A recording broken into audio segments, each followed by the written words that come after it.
आज है 31 मार्च 2025 दिन सोमवार। न्यूज 80 पर यूपी की सुर्खियों में आपका स्वागत है। चलिए देखते हैं यूपी की 15 खबरें फटाफट अंदाज में। उत्तर प्रदेश की योगी सरकार ने अवैध बूचड़खानों और धार्मिक स्थलों के पास मांस बिक्री पर सख्त कार्रवाई का ऐलान किया है। सरकार के नए आदेश के तहत धार्मिक स्थलों से 500 मीटर के दायरे में मांस की बिक्री पूरी तरह प्रतिबंधित होगी।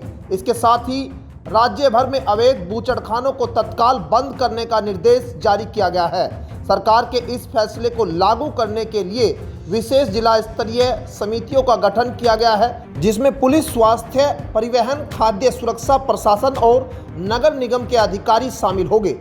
योगी सरकार ने 6 अप्रैल 2025 को रामनवमी के अवसर पर पूरे प्रदेश में विशेष प्रतिबंध लागू करने का आदेश दिया है। इस दिन पशु वध और मांस बिक्री पूरी तरह प्रतिबंधित रहेगी। प्रधानमंत्री ग्राम सड़क योजना के तहत देवरिया, फतेहपुर, गोरखपुर और लखनऊ में 7 सड़कों का निर्माण किया जाएगा। इनमें से 4 मार्ग गोरखपुर में बनेंगे, वहीं लखीमपुर खीरी में एक पुल का निर्माण किया जाएगा। पीएम ग्राम सड़क योजना की राज्य स्तरीय स्थायी समिति की बैठक में इस परियोजना को स्वीकृति दी गई है। यूपी ग्रामीण सड़क विकास प्राधिकरण के सभागार में कृषि उत्पादन आयुक्त की अध्यक्षता में हुई बैठक में स्वीकृत इन परियोजनाओं में से गोरखपुर में मोतीराम अड्डा, कहरिया पोल फैक्ट्री से जोधपुर सुखही संपर्क मार्ग तक, सोबरसा संपर्क मार्ग से बिशुनपुरा होकर रामपुर बुजुर्ग तक, राम जानकी मार्ग पिडानी से बमिया खास तक और NH 24 से चारपानी कोल्हट सोहडा मार्ग तक सड़कों का निर्माण किया जाएगा। उत्तर प्रदेश की योगी सरकार ने ग्रेटर नोएडा की कंपनी को मोबाइल फोन बनाने के लिए करोड़ों रुपए की सब्सिडी दी है।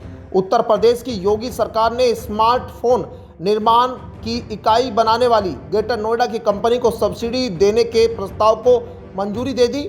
उत्तर प्रदेश की योगी सरकार ने बड़ा फैसला लेते हुए ग्रेटर नोएडा में स्मार्टफोन निर्माण की इकाई बनाने के लिए ओप्पो इंडिया प्राइवेट लिमिटेड को 120 करोड़ रुपए की सब्सिडी मंजूर की है। बता दें कि ओप्पो कंपनी ने 2000 करोड़ के अनुमानित प्रोत्साहन की मांग की थी। 28 नवंबर 2016 को मुख्य सचिव की अध्यक्षता में निवेश पर प्रस्ताव किया गया था। जीएसटी आने के बाद वेट के बजाय नेट SGST की प्रतिपूर्ति का शासनादेश 2 जून 2022 को जारी किया गया था। उत्तर प्रदेश राज्य राजधानी क्षेत्र विकास प्राधिकरण की सहायता के लिए राज्य सरकार ने कार्यकारी समिति का गठन किया है। समिति में 21 सदस्य रखे गए हैं। UPSCRDA का गठन पिछले वर्ष 19 जुलाई को कर दिया गया था, लेकिन अब तक उसके द्वारा कोई खास काम नहीं किया जा सका है। SCRC में लखनऊ सहित हरदोई, सीतापुर, उन्नाव, रायबरेली व बाराबंकी को शामिल किया गया है। लखनऊ सहित हरदोई, सीतापुर, उन्नाव, रायबरेली व बाराबंकी जिले को मिलाकर 8 माह पहले बनाए गए उत्तर प्रदेश राज्य राजधानी क्षेत्र विकास प्राधिकरण की सहायता के लिए राज्य सरकार ने अब कार्यकारी समिति का गठन किया है।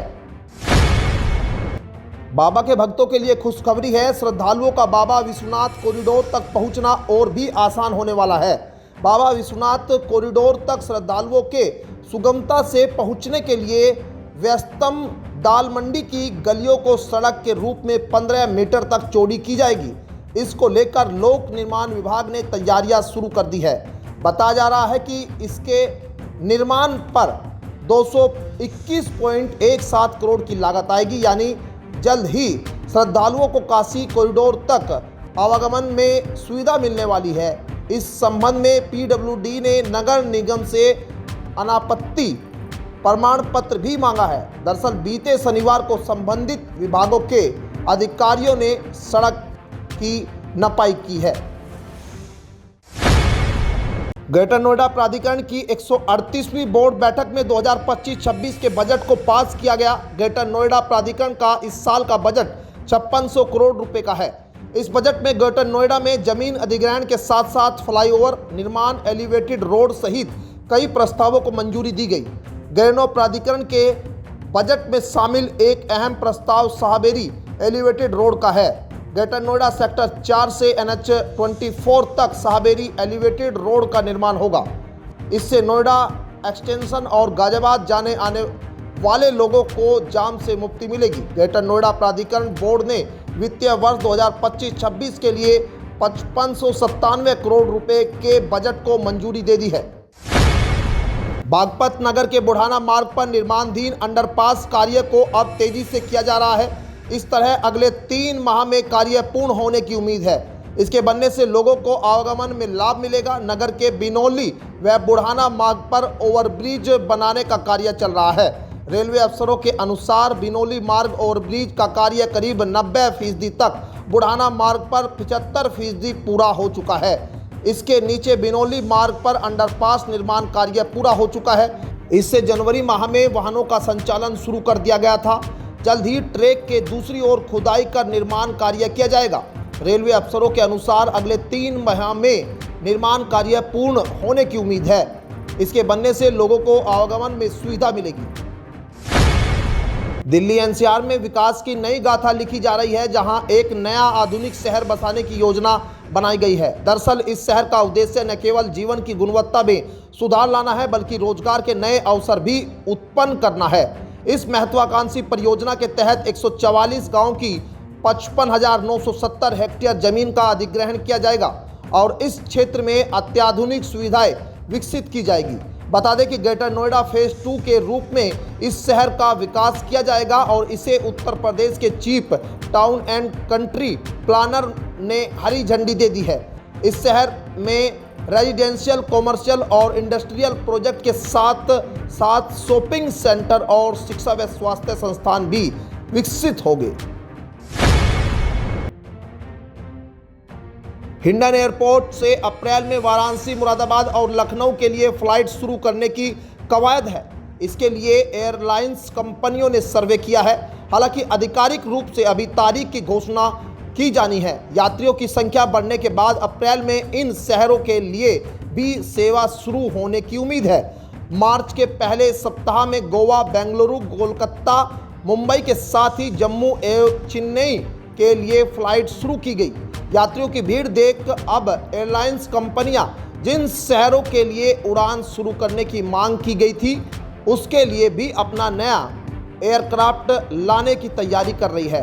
वाराणसी एवं लखनऊ के लिए एयर इंडिया एक्सप्रेस सेवा शुरू करेगी और फ्लाईविंग मुरादाबाद के लिए फ्लाइट सेवा शुरू करेगी। गोरखपुर के सहजनवा बांसगांव के बीच रेल लाइन बिछाने का काम तेजी से चल रहा है। यह रेल लाइन 2027 तक बनकर तैयार हो जाएगी। इस रेल लाइन के बन जाने से गोरखपुर से वाराणसी, छपरा, प्रयागराज के लिए एक नया रेल मार्ग तैयार हो जाएगा।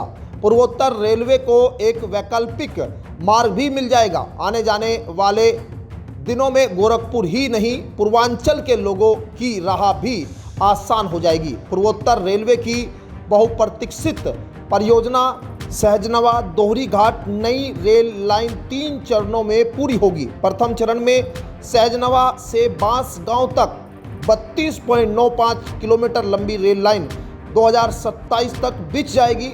मिट्टी भराई पुलिया निर्माण के लिए टेंडर की प्रक्रिया लगभग पूरी कर ली गई है। खबर यूपी के बागपत से है, जहां बीते साल से ही यह दावा किया जा रहा है कि दिल्ली देहरादून एक्सप्रेसवे के बागपत तक के सेक्शन को जल्द शुरू किया जाएगा। दिल्ली देहरादून एक्सप्रेसवे के पहले खंड का काम पूरा हो गया है। कई मीडिया रिपोर्ट्स में यह दावा किया जा रहा है कि दिल्ली से बागपत का सफर अब काफ़ी आसान होने वाला है। इस एक्सप्रेसवे पर बागपत तक का लगभग 32 किलोमीटर का सेक्शन वाहनों के लिए जल्द ही खुल सकता है। इससे 17 किलोमीटर का हिस्सा दिल्ली में लगता है और 15 किलोमीटर का रास्ता गाजियाबाद और बागपत में लगता है। अगर सेफ्टी निरीक्षण सफल रहा तो NHAI इसे हरी झंडी दे सकती है।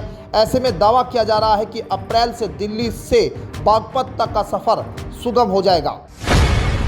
प्रयागराज के बमरोली स्थित एयरफोर्स ऑफिसर्स कॉलोनी में इंजीनियर SN मिश्र की गोली मारकर की गई हत्या पर सपा के राष्ट्रीय अध्यक्ष अखिलेश यादव ने प्रदेश की योगी सरकार पर निशाना साधा है।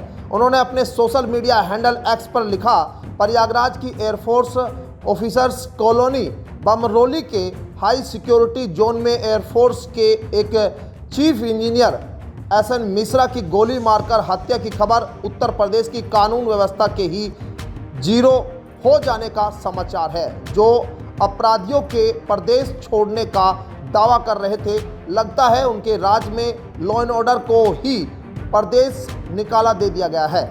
वापसी यूं ही नहीं हो रही है, उसके पीछे नाकामी है। अखिलेश की यह पोस्ट पार्टी नेताओं एवं कार्यकर्ताओं द्वारा खूब रिपोस्ट भी की जा रही है। उत्तर प्रदेश के गाजियाबाद की लोनी विधानसभा सीट से बीजेपी विधायक नंद किशोर गुर्जर ने पार्टी को कारण बताओ नोटिस का जवाब भेजा है। भाजपा विधायक ने नोटिस के जवाब में कहा कि मेरे लिए संगठन सर्वोपरि, संगठन की टीम लोनी भेजकर पुलिस की बर्बरता की पुष्टि की जा सकती है। षड्यंत्र के तहत बड़े अधिकारी के इशारे पर पुलिस कलश यात्रा पर पथराव कराना चाहती थी।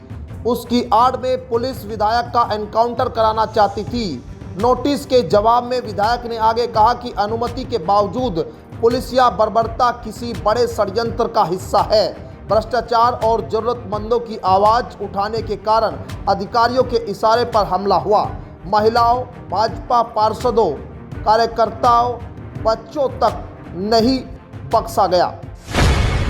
मुजफ्फरनगर जिले का नाम बदलकर लक्ष्मीनगर करने की मांग ने एक नया रूप ले लिया है। भाजपा एमएलसी मोहित बेनीवाल द्वारा विधान परिषद में मुजफ्फरनगर का नाम लक्ष्मीनगर करने का प्रस्ताव रखे जाने के बाद अब लक्ष्मीनगर के बैनर पोस्टर लगने लगे हैं। यह मुद्दा अब चर्चा का केंद्र बन गया है।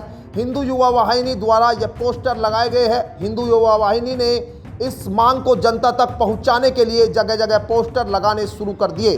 संगठन के कार्यकर्ताओं ने नुमाइश कैंप, महावीर चौक, गांधी कॉलोनी और नई मंडी जैसे प्रमुख स्थानों पर लक्ष्मीनगर के पोस्टर लगाए। यह अभियान यही नहीं रुका, बल्कि मुजफ्फरनगर रेलवे स्टेशन के मुख्य द्वार तक पहुंच गया। वहां भी एक बड़ा बैनर लगाया गया है। राजधानी दिल्ली समेत देश के कई राज्यों में मौसम ने एक बार फिर करवट ली है। मार्च महीने में जहां गर्मी ने पुराने रिकॉर्ड तोड़े थे, वहीं महीने के अंत में तेज हवाओं ने तापमान में गिरावट ला दी है। मौसम विभाग ने आज के लिए मौसम का पूर्वानुमान जारी किया है। पश्चिमी विक्षोभ का प्रभाव उत्तर भारत में रहेगा, जबकि दक्षिणी और पूर्वी भारत में गर्मी और उमस का असर बनेगा। आईएमडी ने तेज हवाएं, हल्की बारिश और कुछ इलाकों में बर्फबारी की संभावना जताई है। उत्तर प्रदेश में पश्चिमी विक्षोभ के प्रभाव से मौसम में बदलाव होगा। पश्चिमी यूपी में हल्की बारिश और गरज के साथ छींटे पड़ सकते हैं। पूर्वी यूपी में बादल छाए रहेंगे। अधिकतम तापमान 33 से 35 डिग्री और न्यूनतम 16 से 18 डिग्री रहेगा। तो ये थी आज की 15 फटाफट खबरें। अगर आपको वीडियो पसंद आया तो वीडियो को लाइक, शेयर व कमेंट जरूर करें। धन्यवाद।